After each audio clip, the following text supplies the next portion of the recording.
Hello everyone, welcome to Allen junior wing. आज हम करेंगे क्लास नाइन्थ का ही टॉपिक, इकोनॉमिक्स पढ़ा रहे हैं हम आपको। और चैप्टर का नेम है the story of village Palampur. ये यहाँ तक हम आ चुके थे। इससे पहले मैंने आपको पालमपुर के बारे में बताया था। ये पालमपुर एक विलेज है, रायगंज उसके पास में एक जो है थोड़ा सा बड़ा विलेज है, 3 किलोमीटर दूर उससे। वहाँ की मैंने आपको पूरी चीज़ें बताई कि वहाँ के लोग कैसे अलग अलग कास्ट के अंदर बटे हुए हैं। एक वहाँ पर अपर कास्ट के लोग रहते हैं, लोअर कास्ट के लोग रहते हैं, उनके पास कितनी ज़मीनें हैं, इरिगेशन सिस्टम उनका कितना बहुत अच्छा डेवलप्ड भी है, इलेक्ट्रिसिटी सभी के घरों के अंदर है। और 450 फैमिलीज़ रहती हैं वहाँ पर, 150 दलित की फैमिलीज़ हैं। तो आगे हम इनके बारे में पढ़ेंगे, पालमपुर के बारे में, कि क्या क्या चीज़ें वहाँ पर और हैं जो उस गाँव को और गाँव से अलग बनाती हैं। तो यहाँ पर हम बात करें कि जो फार्मर्स हैं कहाँ के, पंजाब के और हरियाणा के, वो क्या, और वेस्टर्न यूपी उत्तर प्रदेश के। मैंने आपको बताया था हरियाणा, पंजाब और उत्तर प्रदेश, यहाँ के जो फार्मर हैं वो वेल डेवलप्ड हैं। अब वेल डेवलप्ड क्यों है, इनके पास पैसा क्यों है इतना? इनके पास जो ज़मीन है वो एलुवियल सॉइल है, बहुत ही फर्टाइल सॉइल होती है, और पैसे की कोई कमी है नहीं इनके पास। तो जितनी भी जरूरी चीज़ें हैं खेती के अंदर, जो भी इक्विपमेंट्स यूज होते हैं खेती के अंदर, ट्रैक्टर हो गया, थ्रेशर हो गया, वो सब चीज़ें इनके पास है, क्योंकि इनकम बहुत अच्छी होती है इनकी खेती से। तो we are the first to try out the modern farming. सबसे पहले इन्होंने मॉडर्न फार्मिंग का इस्तेमाल किया। मैंने आपको बताया था 1960 के अंदर जो है इंडिया के अंदर HYV बीज लाया गया, हाई इल्ड वैरायटीज, जो मैक्सिको से इसको इंपोर्ट किया गया था। और एस स्वामीनाथन जी ने बहुत बढ़िया इसके अंदर क्रूशल प्ले रोल किया, ठीक है।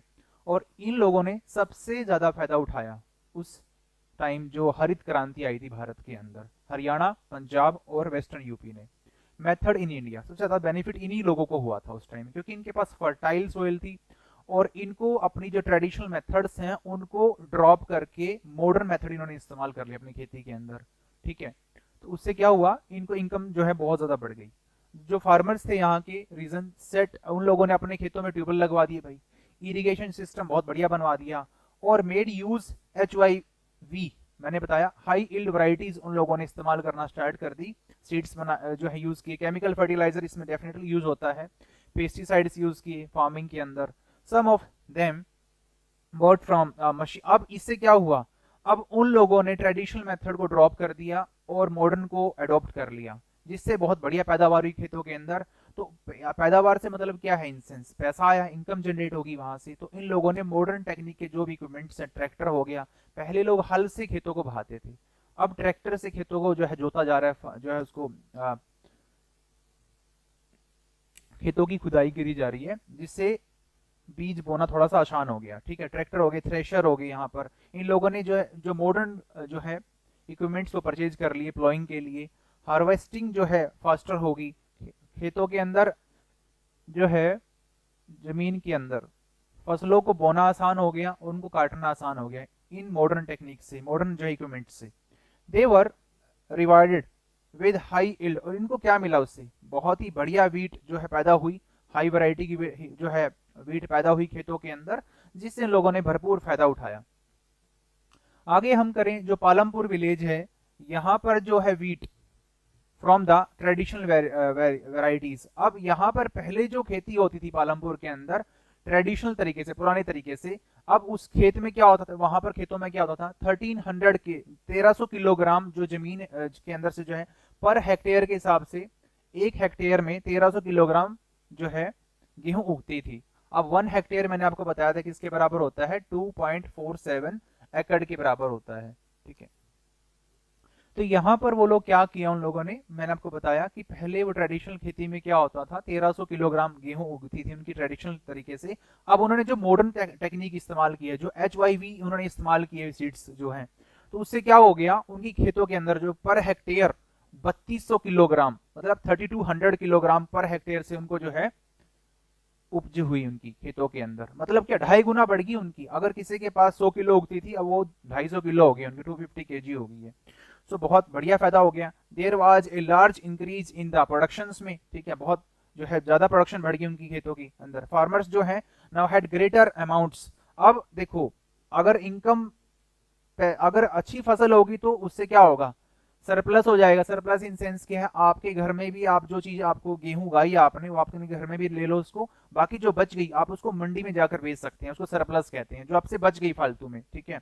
और वो क्या करते थे, सेल्स कर दिया उन्होंने मार्केट के अंदर। अब देखो भाई, अगर उन लोगों ने इनपुट डाला है बढ़िया वाला तो आउटपुट भी अच्छा मिला उन लोगों को, ठीक है। और इस इनपुट के कुछ नुकसान भी हो गए, आगे हम पढ़ेंगे। तो हम बात करें यहाँ पर डिफरेंस क्या होता है मल्टी जो है क्रॉपिंग के अंदर, जहां पर हम एक से ज्यादा फसलें उगाते हैं उसको मल्टी क्रॉपिंग कहते हैं। और मॉडर्न फार्मिंग मैंने आपको बताया, मॉडर्न फार्मिंग टेक्निक्स में आपने HYV जो है सीड्स इस्तेमाल किए। दूसरा, यहाँ पर इरिगेशन सिस्टम अच्छा होना चाहिए। तीसरा, केमिकल पेस्टिसाइड्स आपके पास होने चाहिए। चौथा, आपके पास मॉडर्न टूल होने चाहिए आपको खेती करने के अंदर। वो सब चीजें आपके इसके अंदर देखने को मिलती है मॉडर्न के अंदर। मल्टीपल क्रॉपिंग मैंने आपको बताई थी कि बहुत सारी जो 2 से 3 ज्यादा मतलब बहुत सारी फसलें उगाना एक ही हेक्टेयर जमीन के अंदर या किले के अंदर। आगे हम बात करें जो वीट है, वो पल्सेस का हम डाटा पढ़ेंगे अभी आगे जाके, ठीक है। और आगे हम बात करें थोड़ा सा, इसको हम आगे देख लेते हैं। यस, यहाँ पर ये टेबल है, आप लोग देखिए। प्रोडक्शंस होती थी पल्सेस और वीट की। पल्सेस होती हैं दालें और वीट होती है गेहूं अपनी, ठीक है। तो मिलियंस ऑफ टन, जब 1965-66 का डाटा इसमें दे रखा कि किस टाइम पल्सेस कितनी 10 थी और प्रोडक्शन वीट की 10 थी, दोनों की बराबर थी। लेकिन जो है ड्रास्टिक चेंज आप लोग देखना कि 2017-18 का आप डाटा उठा के देख लो, यहाँ पर पल्सेस में 24 तकरीबन 2-2.5 गुनाई हुई है यहाँ पर चेंज पल्सेस के अंदर प्रोडक्शंस का। दालों के अंदर जो प्रोडक्शन यूनिट है वो 2.5 गुना बढ़ी है। लेकिन आप गेहूं का देखिए एक बार, आप तकरीबन 10 गुना बढ़ गई है, यहाँ पर 9 गुना तो मोटा मोटा सा बढ़ी गई है प्रोडक्शन। मतलब गेहूं के अंदर लोगों ने बहुत ज्यादा सीड्स का इस्तेमाल कर दिया HYV का, और प्रोडक्शन ऑटोमेटिक की बात है वो बढ़ जाएगी, ठीक है। जितना आपने इनपुट दिया वैसे आपको आउटपुट मिल गया। मॉडर्न फार्मिंग जो होती है उसके अंदर ये कहा गया है कि क्या उसके अंदर हमें जो है स्टार्टिंग के अंदर जो कैश की आवश्यकता होती है वो ज्यादा क्यों होती है। Modern farming method require the farmer to start with more cash than before. Why, पहले ट्रेडिशनल जो मेथड था मैंने आपको बताया, वहां पर जो काउ डंक है, जो गोबर है, वो आसानी से मिल जाता था, खाद आसानी से मिल जाता था खेतों के अंदर।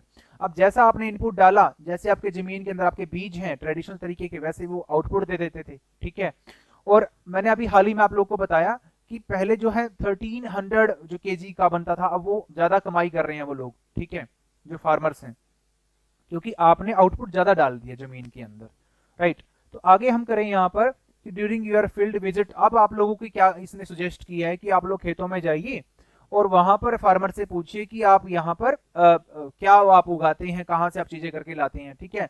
फार्मिंग मेथड आप देखिए एक बार खेतों में जाकर के, ट्रेडिशनल मेथड यूज होते हैं, फिर मॉडर्न मेथड आपको यूज होते हैं वहां पर खेतों के अंदर, मिक्स्ड फार्मिंग है वहां पर, ठीक है। सोर्सेज ऑफ इरिगेशन क्या है, लोग कहाँ से सिंचाई करते हैं अपने खेतों के अंदर, पानी कहाँ से लाते हैं, ये सब आप क्वेश्चन पूछ सकते हो खेतों में जाकर, ठीक है।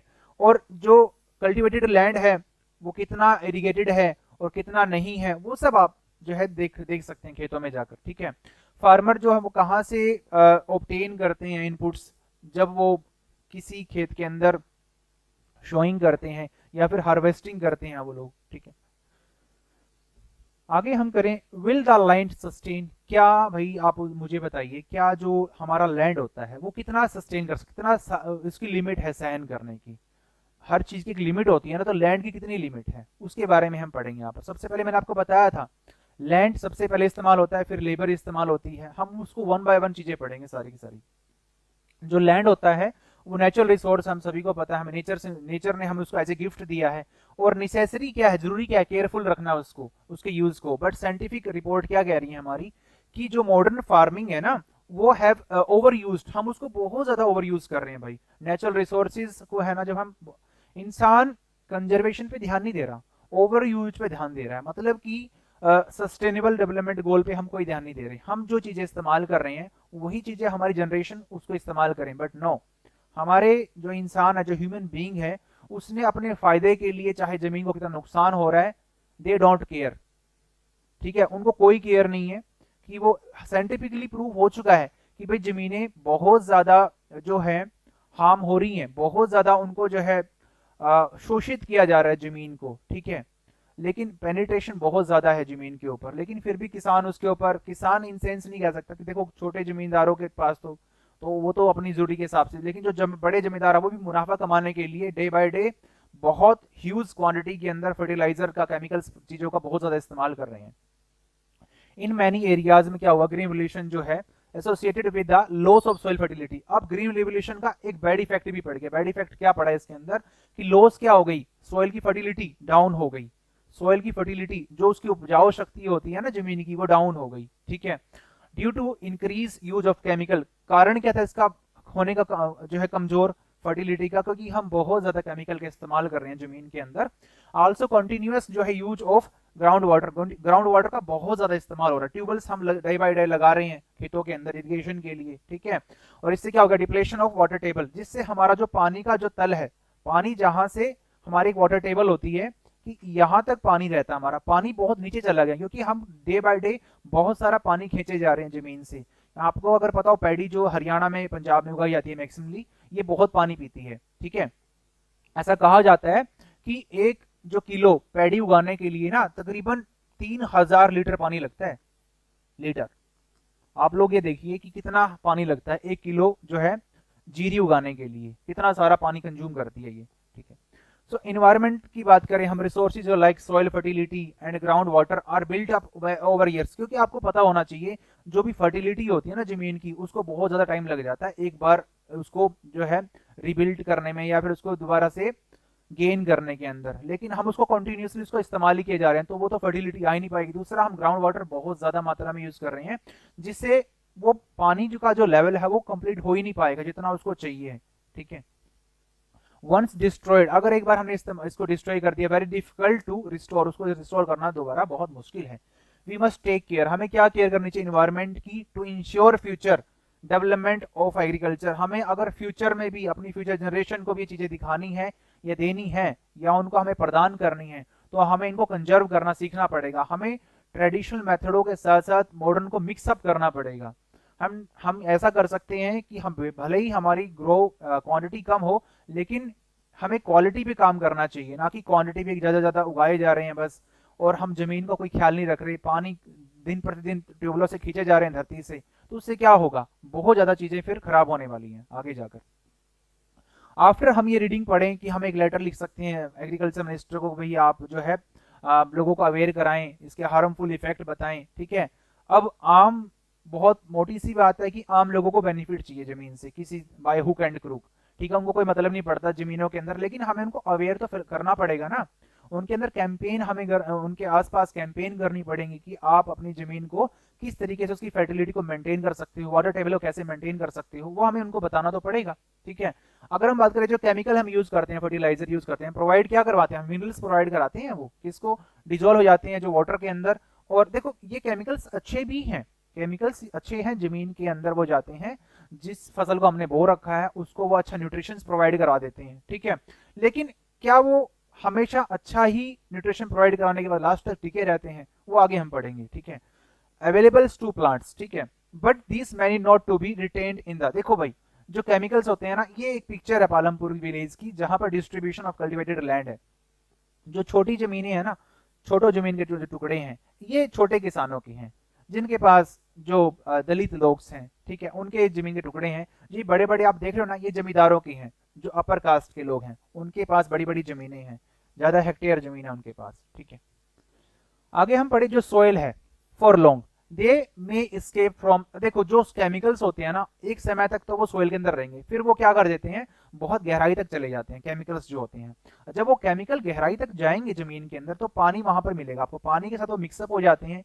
पानी के साथ केमिकल का मिक्सअप हो जाना क्या हो जाएगा, पोल्यूट हो जाएगा हमारा ग्राउंड वाटर। ठीक है, रिवर्स में चला जाएगा, फिर वही लेक्स में चला जाएगा। केमिकल जो फर्टिलाइजर्स हैं कैन आल्सो किल हमारे जो अच्छे बैक्टीरिया होते हैं, जो हमें हमारी जमीन को अच्छी न्यूट्रिशन प्रोवाइड कराते हैं, माइक्रो जो ऑर्गेनिज्म होते हैं, उनको वो मार देते हैं इन द सोयल के अंदर। दिस मींस क्या होगा भाई, समटाइम्स जो है their use of soil will be less, और जो सोयल क्या हो जाएगी, उसकी फर्टिलिटी डाउन हो जाएगी। ये मैं नहीं कर रहा, ये मैं नहीं कह रहा, ये रिसर्च कह रही है कि देन एवर बिफोर, जो सोर्स का यहाँ पर down to earth, New Delhi के अंदर इसके ऊपर रिसर्च की गई कि जो केमिकल्स हम यूज कर रहे हैं खेतों के अंदर, क्या वो हमारी खेतों के अंदर जो इस्तेमाल किए जा रहे हैं केमिकल्स, क्या वो फसल के लिए बहुत बढ़िया है, हमेशा लॉन्ग टाइम तक वो जो है एफिशिएंसी देते रहेंगे जो सोयल को, नहीं, एक टाइम में आकर वो पानी में घुल मिल जाएंगे और वो पानी को क्या कर देंगे, पोल्यूट कर देंगे। ठीक है, आगे हम पढ़ें जो कंजप्शन है केमिकल्स की, फर्टिलाइजर्स की, वो पंजाब के अंदर सबसे ज्यादा है। पंजाब के लोग सबसे ज्यादा फर्टिलाइजर का इस्तेमाल कर रहे हैं आज के टाइम के अंदर, ठीक है, जो रिपोर्ट दर्शा रही है। मैं किसी एक स्टेट को टारगेट नहीं कर रहा, ठीक है, बट यहाँ पर रिपोर्ट कह रही है कंट्री के अंदर सबसे ज्यादा जो है जो किसान है वो पंजाब के यूज कर रहे हैं, ओवर यूज कर रहे हैं केमिकल्स का अपनी जमीन के ऊपर। The continuous use of chemicals fertiliser क्या होगा, लेड टू डिग्रेडेशन, सोयल की फर्टिलिटी डाउन चली जाएगी, ठीक है। दूसरा, आप सोयल के अंदर केमिकल्स बहुत ज्यादा हो जाएंगे, ठीक है। सो वो हमारी हेल्थ को भी बहुत ज्यादा हार्म करेंगे। जो पंजाब है फार्मर्स के नाउ फोर्स टू यूज, बहुत ज्यादा मात्रा में वो केमिकल का इस्तेमाल कर रहे हैं फर्टिलाइजर का, और इनपुट्स जो है अचीव, अपने इनपुट को वो दे तो रहे हैं लेकिन आउटपुट उनको बढ़िया चाहिए, बड़े वाला, ठीक है। अगर आपको आउटपुट बढ़िया चाहिए तो आप अच्छी चीजें इस्तेमाल करिए। आप केमिकल्स जमीनों में डाल डाल आपको एटलीस्ट वो वही चीजें, फिर आप जो वीट उगा रहे हो, पैडी उगा रहे हो, वही आप खाने भी तो वाले हो, वही केमिकल आपके पेट में भी जाने वाला है, ठीक है, आपकी बॉडी भी उससे हार्म होगी। प्रोडक्शन लेवल को प्राप्त करने के लिए, प्रोडक्शन लेवल बस हो जाए, बहुत सारा हमारा पैसा आ जाए जमीन से, ठीक है, हमें मतलब नहीं पड़ता कि भाई हम कितना ज्यादा केमिकल का इस्तेमाल कर रहे हैं जमीनों के अंदर, right. So cost of cultivation is rising very, अब जिससे क्या हो, देखो केमिकल का जितना आप इस्तेमाल करोगे ना जमीनों के अंदर, उससे कॉस्ट भी बढ़ जाएगी। जो भी आपने बोआ है खेतों के अंदर, गेहूं बोई है या फिर अपनी जीरी बोई है या कुछ भी फसल बोई है, केमिकल जितना इस्तेमाल करोगे उसकी जो है कॉस्ट बढ़ जाएगी। सो देखो हर प्रोडक्शन तो बढ़ेगी, it's not any doubt. So the Tribune में इस बात को छापा गया था कि पंजाब के अंदर क्या चीजें हो रही हैं, ठीक है। हर चीज के देखो, एनसीईआरटी जो बुक है ना बहुत ऑथेंटिक होती है, जो भी इसके अंदर डाटा दिया जाता है ना वो बिल्कुल एक्यूरेट होता है। ऐसा कुछ नहीं है कि किसी एक स्टेट को टारगेट कर रहे हैं, पंजाब में, हरियाणा में भी हो रहा है, पंजाब में भी हो रहा है, वेस्टर्न यूपी में भी हो रहा है, ठीक है, बट यहाँ पर पंजाब के बारे में ज्यादा चीजें देखी गई हैं, ठीक है।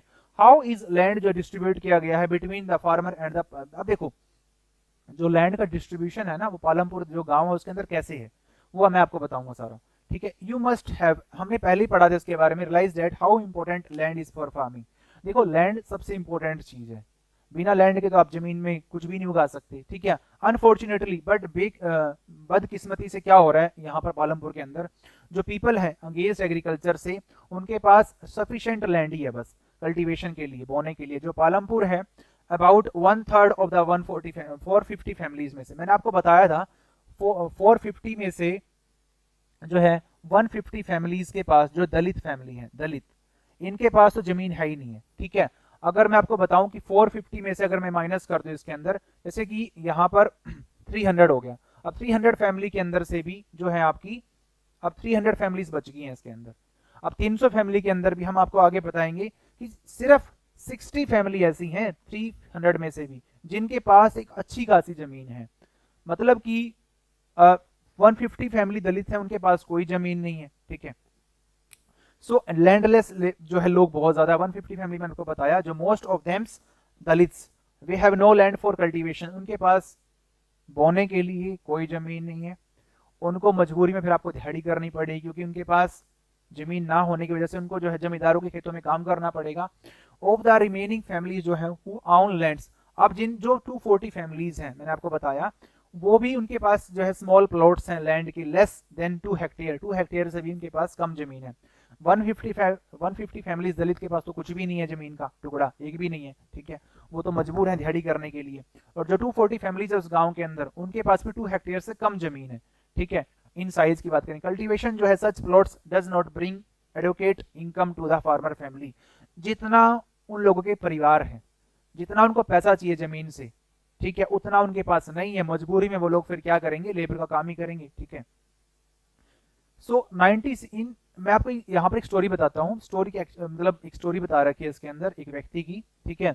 इन 1960 के अंदर गोविंद है, ठीक है, वो फार्मर थे, फार्मर हैं तो 1960s के अंदर, जिनके पास जमीन कितनी है 2.25 हेक्टेयर, 2.25 हेक्टेयर उनके पास जमीन है, ठीक है। और जो है इनके पास जमीन जो है ना जैसी वो अनइरिगेटेड है, मतलब उनके पास सिंचाई का कोई व्यवस्था नहीं है, उनकी जमीन के पास पानी की कोई व्यवस्था नहीं है, ठीक है। फिर भी जैसे तैसे वो लोग काम करेंगे with the help of this तीन लड़कों की हेल्प से गोविंद क्या करता है, कल्टीवेट करता है अपने लैंड को। तो they did not live very comfortably, वो लोग आसानी से, उनका जिंदगी नहीं चल रहा है। उस जो उनके पास जमीन है, एक तो वो इरिगेटेड नहीं है, इरिगेशन की बहुत ज्यादा प्रॉब्लम है, पर सिंचाई व्यवस्था नहीं है। फैमिली जो है मैनेज कर रही है, कैसे मैनेज कर रही है, वो उन लोगों ने जो है एक भैंस पाल रखी है और उससे वो घर का काम चला रहे हैं, दूध बेचकर या जो भी है घी बेचकर, ठीक है। सो ऐसे गोविंद का काम चल रहा है उसके 3 लड़कों का, ठीक है।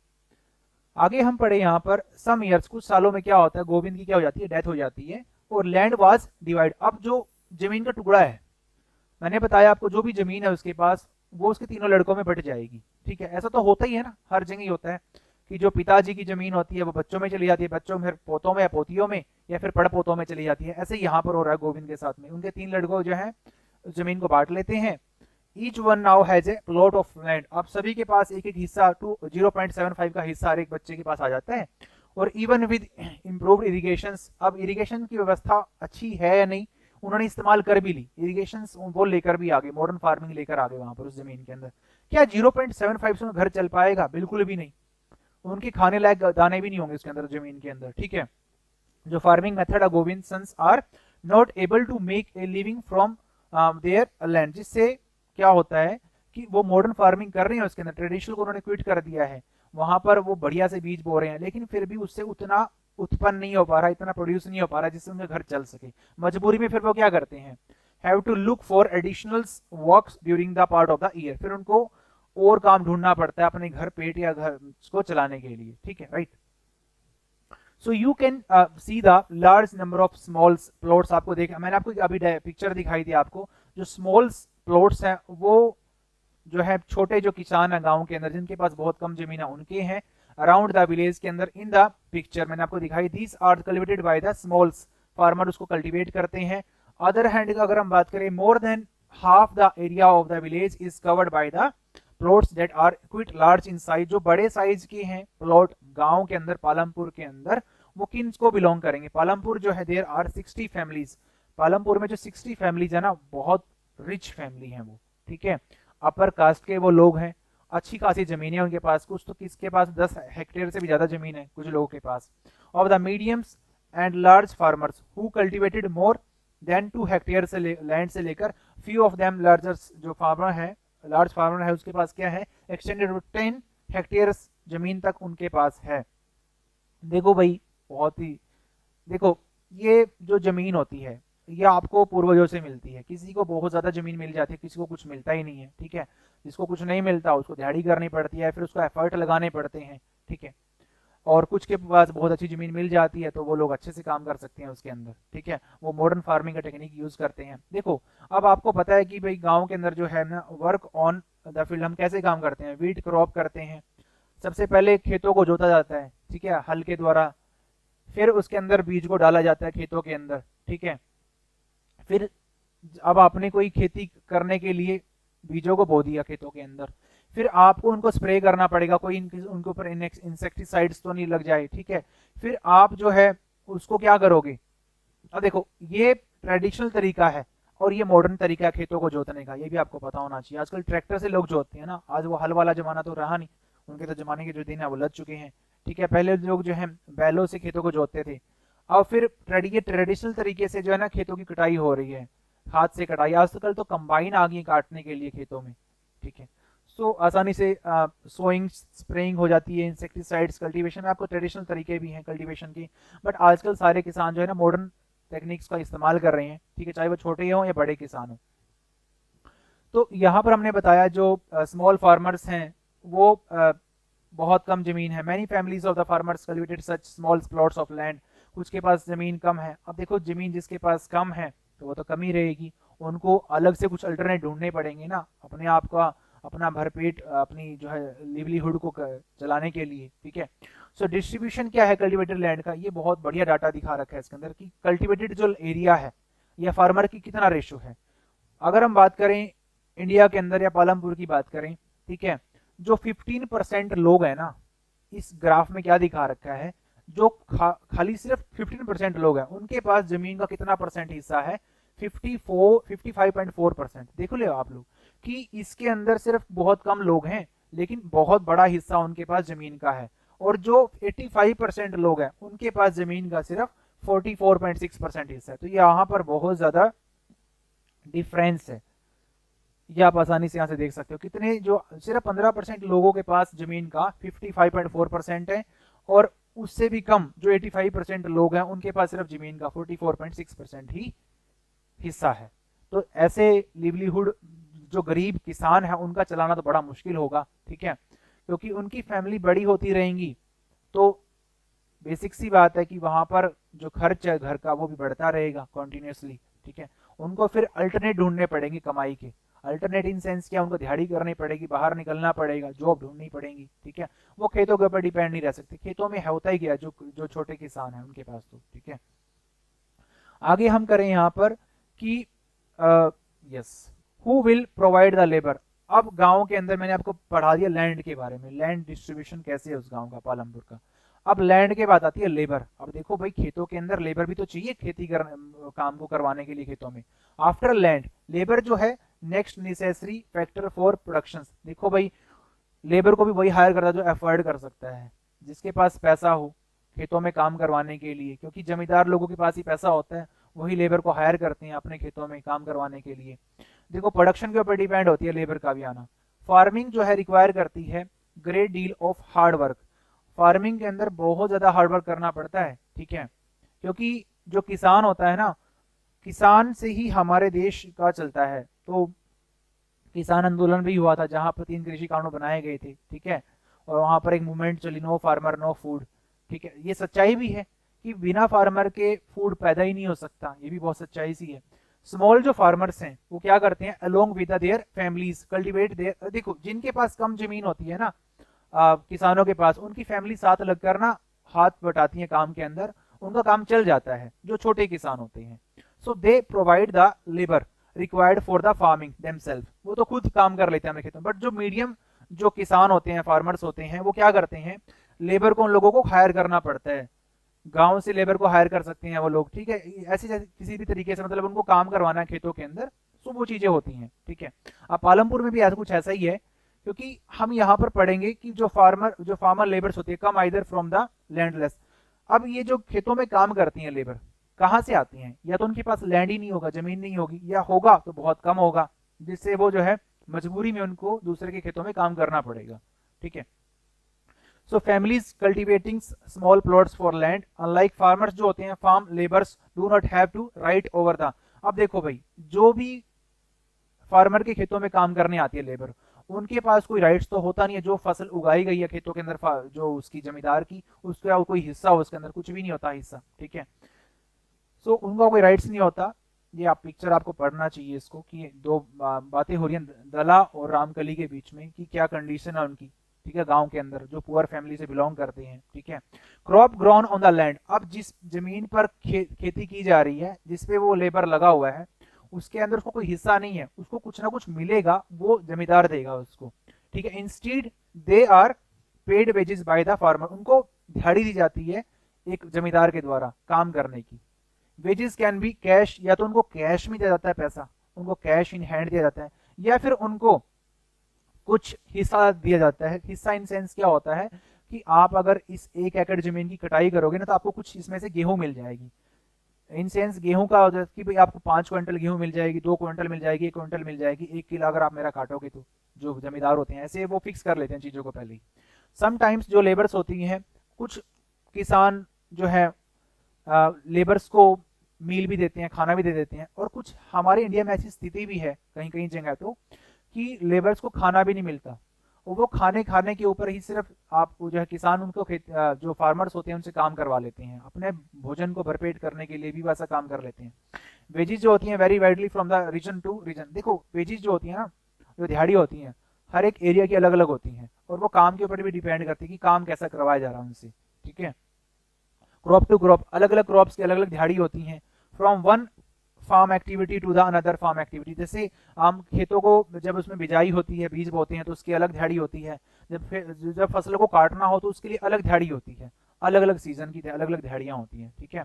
उस टाइम में जो है ना, जो जमींदार होते हैं लेबर्स के आगे हाथ जोड़ते फिरते हैं कि भाई हमारी फसल काट दो, ये है वो है, और फिर बाकी दिनों में उनसे कोई पूछता भी नहीं है लेबर्स को। ये स्थिति भी जो बहुत दिक्कत करती है फिर लेबर्स के साथ में। There is also wide variations in the duration of the employment. और इसके अंदर ना आपको बहुत वेरिएशन देखने को मिलेगा हमारे इंडिया के अंदर, जो है ना, जो रोजगार है, एम्प्लॉयमेंट जो होता है, फार्म लेबर्स जो होती है might be employed on A daily daily basis. अब कुछ जो फार्म्स लेबर होती हैं वो या तो डेली बेसिस पे काम कर सकती हैं, या फिर उनको एक पर्टिकुलर टाइम के लिए, एक्टिविटी के टाइम ही उनको हार्वेस्टिंग का टाइम मिलता है। हमारे इंडिया में सीजनल एम्प्लॉयमेंट होता है, मतलब जब खेतों के अंदर फसलों को कटवाना है तब उनको एज ए वेजेस मिलता है, उसके बाद उनको फ्री महीने जो होते हैं फिर उनको और काम ढूंढना पड़ता है। ठीक है, ये आपको हरियाणा पंजाब में देखने को मिल जाता है। जो दला है वो एक लैंडलेस फार्म लेबर है, और उसके पास जो है डेली वेजेस पे वो लग रही है पालमपुर के अंदर।